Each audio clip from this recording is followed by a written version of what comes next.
देखिए दोस्तों, अपन बात करते हैं कि बहुत दिनों के बाद वापिस मैं आपके सामने आ रहा हूँ, क्योंकि बीच में थोड़ी सी प्रॉब्लम आ गई थी और लाइव क्लास नहीं कर पाए थे।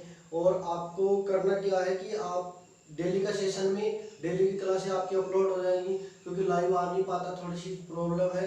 और अपन बाद में लाइव भी आएंगे। पहले अपन को क्या करना है कि जैसे जैसे जैसे जितने दिन तक कोचिंग नहीं चले इतने दिन तक अपन को अपना सिस्टम की पढ़ाई निरंतर चलती रहे, पढ़ाई नहीं रुके। और बहुत सारे बच्चे ऐसे हैं जिनके बहुत सारे बच्चे जैसे आर्मी वाले बच्चे हैं, उनके फोन आ रहे हैं बार बार कि सर आप चालू करो क्लासें, ये वो बहुत सारी बातें हो जाती हैं।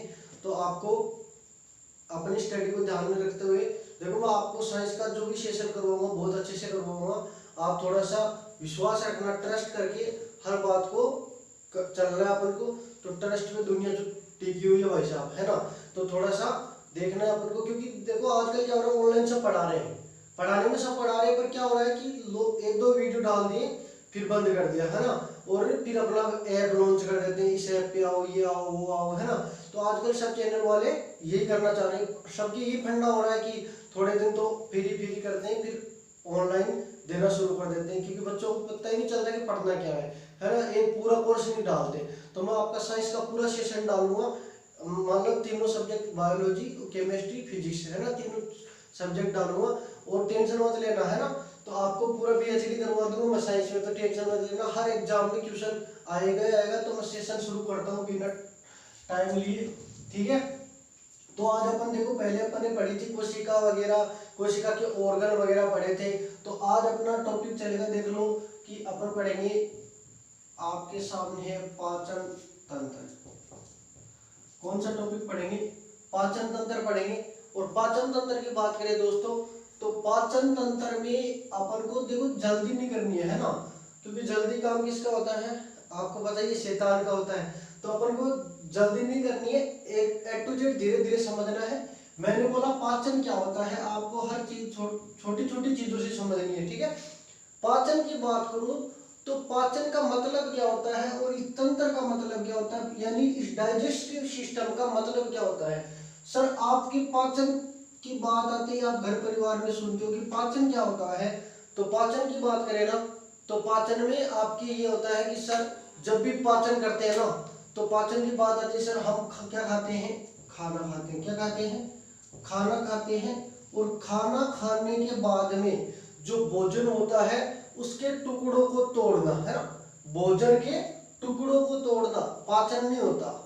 भोजन के टुकड़ों को तोड़ना पाचन नहीं होता, ये है ना। ये खाना होता है, इस खाने के टुकड़े करना पाचन नहीं होता भैया, ये तो टुकड़े ही होता है। तो सर पाचन क्या होता है? तो सुनना, भोजन के जो टुकड़े होते हैं उसमें बहुत सारे मॉलिक्यूल होते हैं, कण होते हैं, यानी जो अवयव बोलते हैं, जिसको आप क्या बोलते हो साइंस में, अवयव बोलते हो। भोजन के जो अवयव होते हैं, इन भोजन के अवयव यानी जो भोजन का जटिल रूप है, जो अपन खाते हैं वो कौन सा रूप है? जटिल रूप है। भोजन का जो जटिल रूप है उस रूप को तोड़ करके छोटे छोटे टुकड़ों में तोड़ना, यानी भोजन के जो अवयव है उनको छोटे छोटे टुकड़ों में तोड़ना क्या कहलाता है? पाचन कहलाता है। पहली बात, एक बात अपन ने क्या की कि सर पाचन होता क्या है, तो भोजन के अवयवों को छोटे छोटे टुकड़ों में तोड़ना क्या कहलाता है? पाचन कहलाता है, पहली बात। दूसरी बात, आपके दिमाग में आता है कि सर भोजन के अवयव होते कौन कौन से हैं? भोजन के अवयव होते कौन कौन से, आप पढ़ते जाते हो। तो भोजन के अवयव होते कौन कौन से हैं? तो मैंने पहली बात की, तो पहला आपका भोजन का अवयव होता है कौन सा? कार्बोहाइड्रेट। कौन सा अवयव होता है? कार्बोहाइड्रेट होता है। पहले अवयव की बात करें तो पहला कौन सा होता है? कार्बोहाइड्रेट होता है। दूसरे की बात करें तो कौन सा होता है आपका? प्रोटीन होता है। तीसरे की बात करें तो तीसरा आपका कौन सा होता है? वसा होता है। तो अपन ने बात की सर भोजन के अवयव कौन कौन से होते हैं, तो भोजन के अवयव में अपन मुख्यतः जो लेते हैं वो कौन कौन से होते हैं? कार्बोहाइड्रेट होता है, प्रोटीन होता है और वसा होती है, विटामिन वगैरह और बहुत सारे पदार्थ होते हैं। पर अपन मुख्य जो मान रहे हैं वो कितने ले रहे हैं? 3 ले रहे हैं। कितने ले रहे हैं? 3 ले रहे हैं। कौन कौन सा? कार्बोहाइड्रेट, प्रोटीन और वसा। आगे बात करें कि सर ये भोजन के जो अवयव है, भोजन के जो मॉलिक्यूल है, इनको छोटे छोटे टुकड़ों में तोड़ने का कार्य करता कौन है ना। ये भी तो दिमाग में आता है सर, चलो ये जटिल पदार्थ हैं, इनको तोड़ने का कार्य करता कौन है? तो आपके दिमाग में ये क्वेश्चन आता है कि ये करता कौन है जो भोजन के जो जटिल रूप है, भोजन का जो क्या है जटिल जो रूप है, इसको सरलतम रूप में चेंज करने का कार्य करता कौन है? तो ये करते हैं दोस्तों, देख लो कई बार एग्जाम में एसएससी वगैरह में आ गया है कि एंजाइम जो होते हैं ना, एंजाइम होते हैं ये भोजन के मॉलिक्यूल, भोजन के जो पार्टिकल होते हैं, अवयव होते हैं, उनको क्या करते हैं तो छोटे छोटे टुकड़ों में तोड़ने का कार्य करते हैं। अब देखो दूसरी बात करें तो पाचन में दो क्रिया होती है। कितनी क्रिया होती है? दो क्रिया होती है। कौन कौन सी? एक जो आपकी क्रिया होती है इसको बोलते हैं मेटाबॉलिक। कौन सी क्रिया? मेटाबॉलिक प्रोसेस, मेटाबॉलिक क्रिया। और दूसरी की अपन बात करें दोस्तों तो दूसरी आपकी होती है केटाबॉलिक। कौन सी होती है? केटाबॉलिक। एक होती है आपकी मेटाबॉलिक प्रोसेस और एक होती है केटाबॉलिक प्रोसेस। अपने बात की कि सर एक प्रोसेस होती है मेटाबॉलिक, एक होती है केटाबॉलिक, ठीक है। मेटाबॉलिक में क्या होता है? मेटाबॉलिक में भोजन का क्या होता है दोस्तों? भोजन के जो मॉलिक्यूल होते हैं उनका क्या होता है? संश्लेषण होता है। क्या होता है? भोजन के मॉलिक्यूल का क्या होता है? संश्लेषण होता है। और केटाबॉलिक में क्या होता है? केटाबॉलिक जो प्रोसेस होती है, केटाबॉलिक प्रोसेस होती क्या है? तो सर केटाबॉलिक जो प्रोसेस होती है इसमें क्या होता है? भोजन के जो अवयव होते हैं उनका क्या होता है?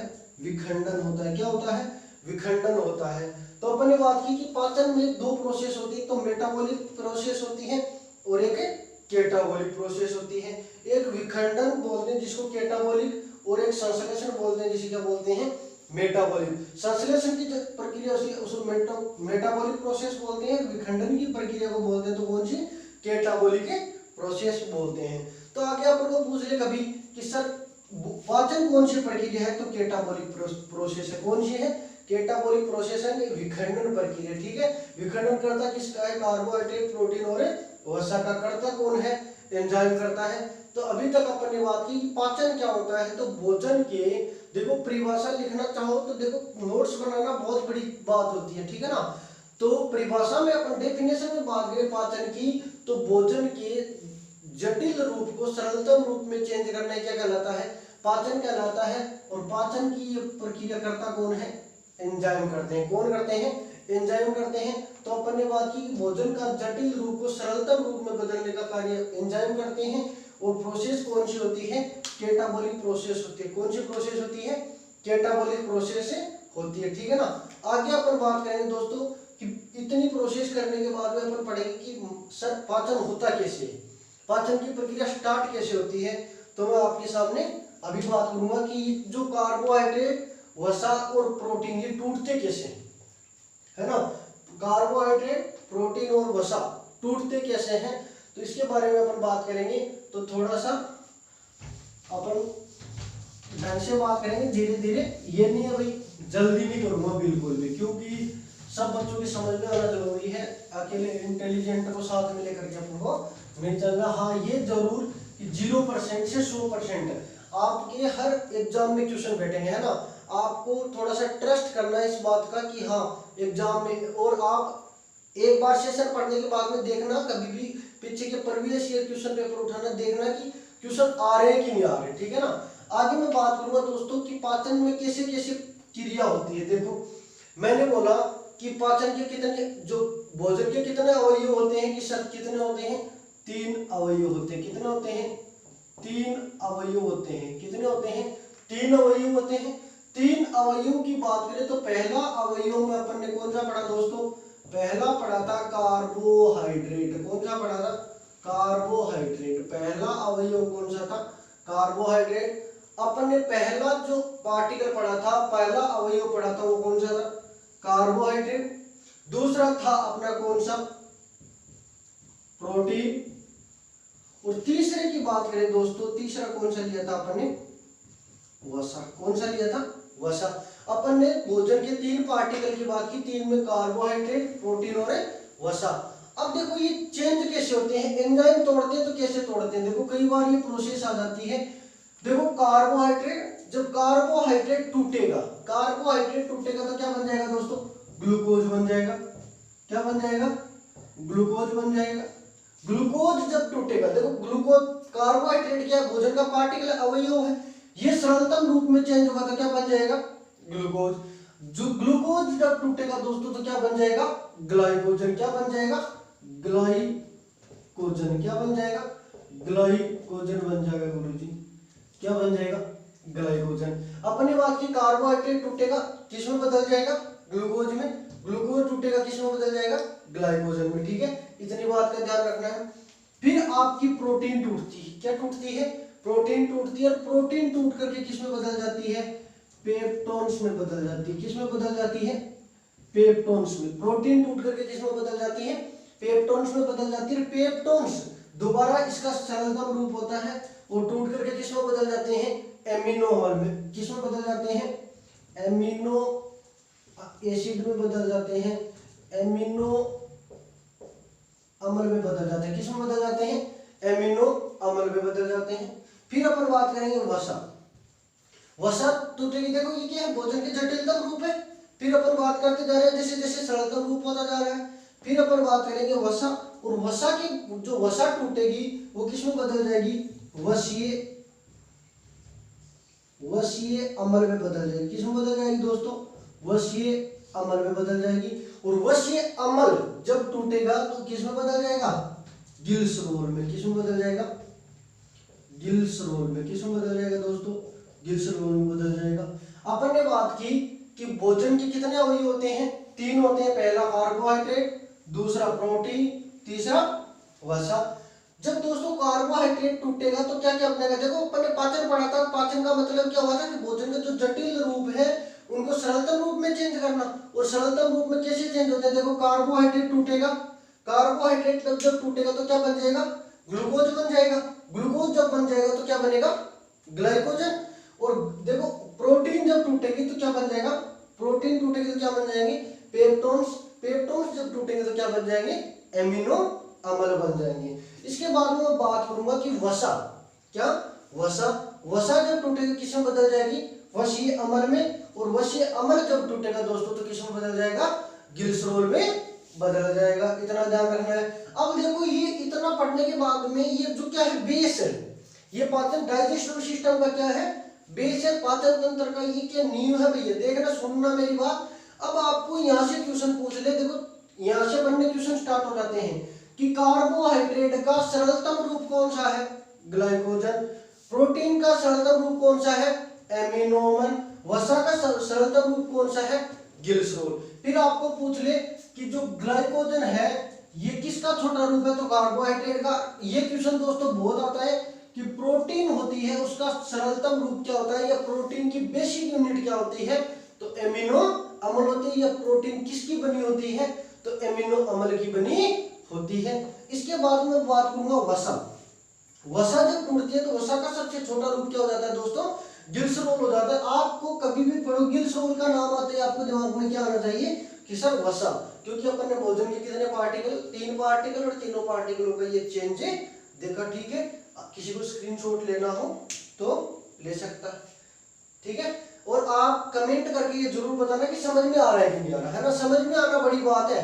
और आप ट्रस्ट रखना कि हर एग्जाम में आपको डेफिनेटली 100% ही मिलेगा, टेंशन मत लेना। आप जो सब चैनलों में पढ़ रहे हो ना उससे आपको बेस्ट ही मिलने वाला है। ठीक है, इस बात का ध्यान रखना है और ट्रस्ट के साथ पढ़ते जाना है। देख लो कोई किसी को स्क्रीनशॉट लेना है तो ले लो, मैं इरेज कर रहा हूँ। ठीक है,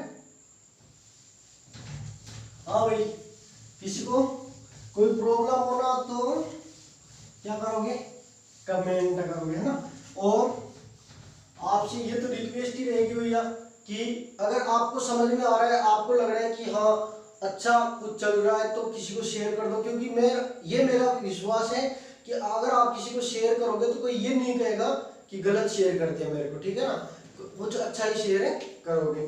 ठीक है, इसके बाद में मैं बात करता हूँ दोस्तों, अपन ने पाचन के जो नींव थी उसको पढ़ा। अब पाचन के जो मुख्य अंगों की बात करते हैं दोस्तों, पाचन होता क्या है ना। तो एक तरफ तो अपन लिखते हैं, देखो अपना जो पाचन की क्रिया वो कहाँ से स्टार्ट होती है। पहला अपना पाचक अंग कौन सा होता है, तो अपन बात करें दोस्तों, अपन बात करें तो यहाँ आपकी आ जाती है आहार नाल। क्या आ जाती है, आहार नाल। थोड़े बड़े लिख देता हूँ। पहला आपका आ जाता है आहार नाल, क्या आ जाती है? आहार नाल। और इधर आ जाती है आपकी पाचक ग्रंथियां, क्या आ जाती है? पाचक ग्रंथियां यानी डाइजेस्टिव ग्लैंड, क्या आ जाती है? Digestive gland. एक तरफ आपकी आपकी आहार नाल आ गई और एक तरफ आपकी क्या आ गई? पाचक ग्रंथियां आ गई। आहार नाल की बात करूं तो आहार नाल में आपके देखो क्या क्या शामिल होता है। आहार नाल क्या होता है? देखो आहार नाल की लंबाई की बात करें तो दोस्तों लगभग कितनी होती है? लगभग 33 फुट होती है। कितनी होती है? लगभग 33 से 34 फीट होती है। फीट की बात करें और मीटर की बात करें तो कितनी होती है? लगभग 11 मीटर होती है। कितनी होती है? 11 मीटर होती है। फुट की बात करें, फीट की बात करें तो कितनी होती है? 33 से 34 फीट होती है। किसकी लंबाई होती है? आहार नाल की। आहार नाल की बात करें तो आहार नाल में सर क्या क्या होता है? आहार नाल देखो समझना है थोड़ा सा। आहार नाल बहुत सारी नाल वगैरह ऐसे नाम आएंगे तो आपको ध्यान रखना है आहार नाल क्या होती है। आहार नाल की बात करें तो आहार नाल क्या होती है दोस्तों? आहार नाल में अपने मुंह से लेकर के गुद्दा तक का भाग सम्मिलित होता है। क्या होता है? आहार नाल में अपने मुंह से लेकर के गुद्दे तक का भाग क्या होता है? इन्वॉल्व होता है। तो पहली बात करूं तो आहार नाल का पहला अंग कौन सा हो जाएगा?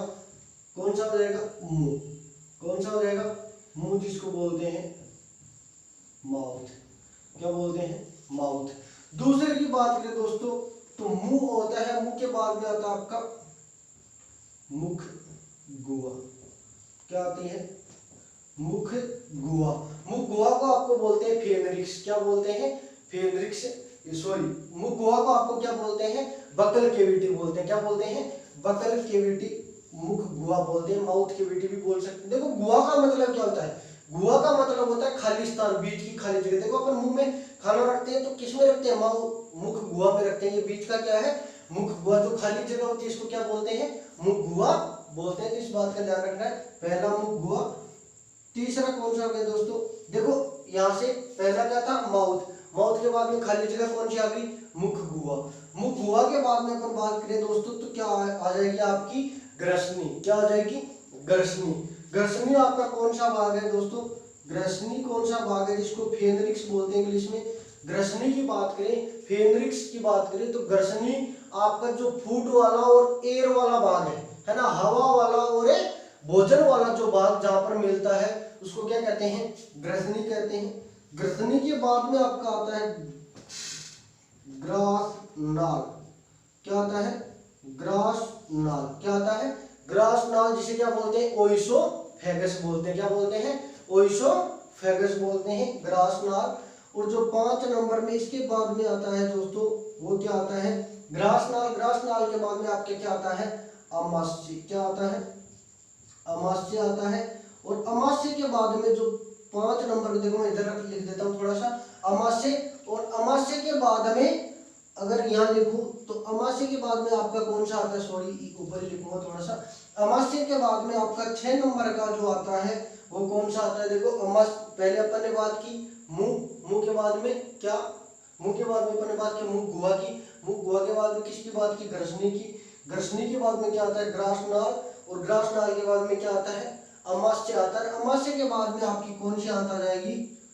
छोटी आंत। कौन सी आ जाएगी? छोटी आंत आ जाएगी। और छोटी आंत के बाद में 7 नंबर में आपका जो अंग आएगा, जो ऑर्गन आएगा वो कौन सा आ जाएगा? बड़ी आंत। कौन सा आ जाएगा? बड़ी आंत। अपन ने बात की कि जो आहार नाल होती है जिसकी लंबाई लगभग कितनी होती है? 33 से 34 फीट होती है। जिसको अगर मीटर में बात करें तो कितनी होती है? 11 मीटर होती है। अपन आहार नाल में क्या क्या सम्मिलित करते हैं? मुख गुहा, ग्रसनी, ग्रसनाल, अमाशय, छोटी आंत और बड़ी आंत। इसको इंग्लिश में बोलते हैं क्या? Small intestine. और इसको बोलते हैं लार्ज इंटेस्टाइन। इसको बोलते हैं देखो ग्रसनी को फेनरिक्स, ओइसोफेगस, और अमाशय को क्या बोलते हैं? स्टोमक। क्या बोलते हैं? स्टोमक बोलते हैं। तो अपन इनकी एक एक की बात करेंगे। अब बात करें पाचक ग्रंथियों की। तो पाचक ग्रंथियों की दोस्तों बात करें, इससे पहले मैं आपको समझा दूं कि ग्रंथियां क्या होती हैं। इससे पहले अपन को क्या समझना है? देखो बहुत सारे बच्चों को ये नहीं आता कि मैं क्लास में पढ़ाता हूँ तो ये प्रॉब्लम बहुत जगह आती है भैया, है ना। उनको ये पता नहीं रहता ग्रंथियां क्या होती है, ग्लैंड क्या होती है, ग्रंथियां क्या होती है। है ना। तो आपने पढ़ा होगा, देखो जब भी पढ़े होंगे ना तो एक चीज जरूर समझ में आएगी कि सर ग्रंथियां वो होती है जो हार्मोन का सीक्रेशन करती है ना। ग्रंथियों में सर हमने दो नाम सुन रखे हैं, आपने ग्रंथियां दो प्रकार की पढ़ते हो। एक वो ग्रंथियां जो कौन सी हो, एक वो ग्रंथियां जो कौन सी ग्रंथियां हो भैया, एक तो अंतःस्त्रावी ग्रंथि होती है, एक तो कौन सी होती है अंतःस्त्रावी ग्रंथि होती है, और एक कौन सी होती है 2 नंबर की बाह्य स्त्रावी ग्रंथि। कौन सी, बाह्य स्त्रावी ग्रंथि। कौन सी होती है, बाह्य स्त्रावी ग्रंथि। एक होती है आपकी अंतःस्त्रावी ग्रंथि, दूसरी कौन सी होती है, बाह्य स्त्रावी ग्रंथि होती है। ठीक है, अंतःस्त्रावी। अब देखो बहुत सारे बच्चों की ये प्रॉब्लम आती है कि सर इनमें अंतर क्या होता है ना, इनमें अंतर क्या होता है, अंतःस्त्रावी और बाह्य स्त्रावी में अंतर क्या होता है। तो बहुत सारे को पता नहीं। अरे बाह्य स्रावी का मतलब ये तो नहीं होता ना कि सर वो जो बाहर कुछ छोड़ती हो, बाहर कोई नाले तो लगे नहीं होते है ना, ऐसे बाहर नाले लगे नहीं होते कि बाहर छोड़ दिया, है ना। तो बाह्य स्रावी का मतलब क्या होता है, अंतःस्त्रावी का मतलब क्या होता है, यानी इनको बोलते हैं आपका क्या, बाह्य स्रावी, और इनको क्या बोलते हैं अंतःस्त्रावी। ये एंडोक्राइन सिस्टम होता है, ये एक्सोक्राइन ग्रंथियां होती है ना, ये एंडोक्राइन ग्लैंड होती है, ये एक्सोक्राइन ग्लैंड होती है। इसके बाद में हम बात करूं दोस्तों कि अंतःस्त्रावी ग्रंथियां कौन सी होती है, बाह्य स्त्रावी ग्रंथियां कौन सी होती है। तो मैं ये थोड़ा सा मिटा करके यहाँ लिख देता हूं कि ग्रंथियों में क्या अंतर होता है। देखो मैं बात करूं अंतःस्त्रावी ग्रंथियों की, तो अंतःस्त्रावी ग्रंथियों में क्या होता है, अंतःस्त्रावी ग्रंथियों में क्या होता है कि वे ग्रंथियां, देखो ग्रंथियों से क्या क्या निकलता है, एक तो हार्मोन निकलते हैं, क्या निकलते हैं, हार्मोन निकलते हैं। दूसरा आपका क्या निकलता है दोस्तों, रस निकलता है, क्या निकलता है, रस निकलता है। और तीसरा आपका क्या निकलता है, एंजाइम। क्या निकलते हैं, एंजाइम निकलते हैं, क्या निकलते हैं, एंजाइम। एक आपका हार्मोन निकलता है, रस निकलता है और एंजाइम निकलता है। ग्रंथियों का काम होता है हार्मोन, रस और एंजाइम स्त्रावन करना। पर सर अब बात तो वही आ गई ना कि अंतःस्त्रावी कौन सी होती है और बाह्य स्त्रावी कौन सी होती है। तो देखना दोस्तों, अंतःस्त्रावी कौन सी होती है, जो हार्मोन का सीक्रेशन करती है। वे ग्लैंड जो हार्मोन का सीक्रेशन करती है वो अंतःस्त्रावी कहलाती है, और वे ग्रंथियां जो रस और एंजाइम का सीक्रेशन करती है, किसका, रस और एंजाइम का सीक्रेशन करती है, उन्हें कौन सी ग्रंथियां कहते हैं, बाह्य स्त्रावी ग्रंथियां कहते हैं। ठीक है, इतनी बात आपको ध्यान में रखनी। ठीक है, मैंने बात की दोस्तों हार्मोन स्रावित करती है वो कौन सी होती है, अंतःस्त्रावी। रस और एंजाइम का सीक्रेशन करती है वो कौन सी होती है, बाह्य स्त्रावी ग्रंथियां होती हैं। इस बात का ध्यान रखना है। अब मैं बात करूं दोस्तों एक एक भाग की बात करूं, इस आहार नाल वाले एक एक चैप्टर की बात करूं। अपन देखो बहुत ज्यादा पढ़ने वाले हैं, टेंशन मत लेना। आपको मैंने बोल दिया, ये विश्वास रखो कि कोई भी ऐसे नहीं कहेगा आपने क्या पढ़ा। 0% से लेकर के 100% तक एवरी एग्जाम में क्वेश्चन आएंगे। आप तो पीछे के परिवेश क्वेश्चन पेपर उठाना और देखना, ठीक है ना। तो मैं आपको बता दूं दोस्तों, कोई भी चैनल यूट्यूब चैनल पे पढ़ के देख लेना, आपको यहाँ द बेस्ट ही मिलेगा, ठीक है ना। इसके बाद में मैं बात करता हूँ कि जो आपका एक एक भाग में अपन बात करेंगे, माउथ वाले चैप्टर पे बात करेंगे। तो यहाँ क्या होता है कि माउथ वाले भाग की अपन बात करें तो माउथ से अपना पाचन क्रिया क्या हो जाती है दोस्तों, स्टार्ट हो जाती है। माउथ से क्या हो जाती है, पाचन क्रिया स्टार्ट हो जाती है। जैसे देखो, अब ये क्वेश्चन तो बहुत बार आया पुलिस वगैरह में, है ना, हरियाणा पुलिस है, इनमें बहुत सारी बार ये क्वेश्चन आया है, ठीक है। तो इस बात का ध्यान रखना कि दोस्तों पाचन की क्रिया, मानव शरीर में पाचन की क्रिया, ये क्वेश्चन बहुत बार, मानव शरीर में पाचन की क्रिया कहां से स्टार्ट होती है।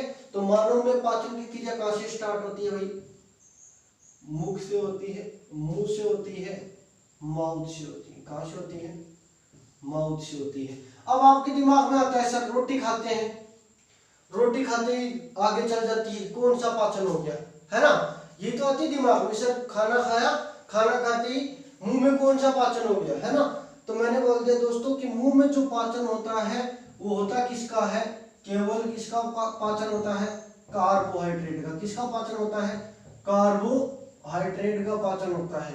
मुंह में जो पाचन होता है वो किसका होता है, कार्बोहाइड्रेट का होता है। अब बात करें दोस्तों मुंह में पाचन कैसे होता है, सर कौन सा पाचन, रोटी खाई नीचे चल गई, ये पाचन थोड़ी हो गया यहाँ का ही। तो कार्बोहाइड्रेट क्या होती है, बहुत सारे बच्चों को तो यही पता नहीं सर कार्बोहाइड्रेट क्या होती है। मैं जानता हूँ अपन कोचिंग में देखो बात जब ऑफलाइन पढ़ाते हैं ना तो ये प्रॉब्लम आती है कि सर कार्बोहाइड्रेट क्या होती है। अब समझ लो दोस्तों कार्बोहाइड्रेट क्या होती है, कार्बोहाइड्रेट क्या होती है। तो मैंने बात की कार्बोहाइड्रेट की, तो कार्बोहाइड्रेट की बात करूं दोस्तों तो इसको क्या कहते हैं, दूसरा नाम क्या होता है इसका, शुगर होता है, यानी शर्करा होता है। क्या होता है दोस्तों, शर्करा होता है। क्या होता है, शर्करा होता है। दूसरा नाम क्या होता है इसका, शर्करा या शुगर होता है। इसके बाद में मैं बात करूं कि दोस्तों शुगर शर्करा क्या है, शर्करा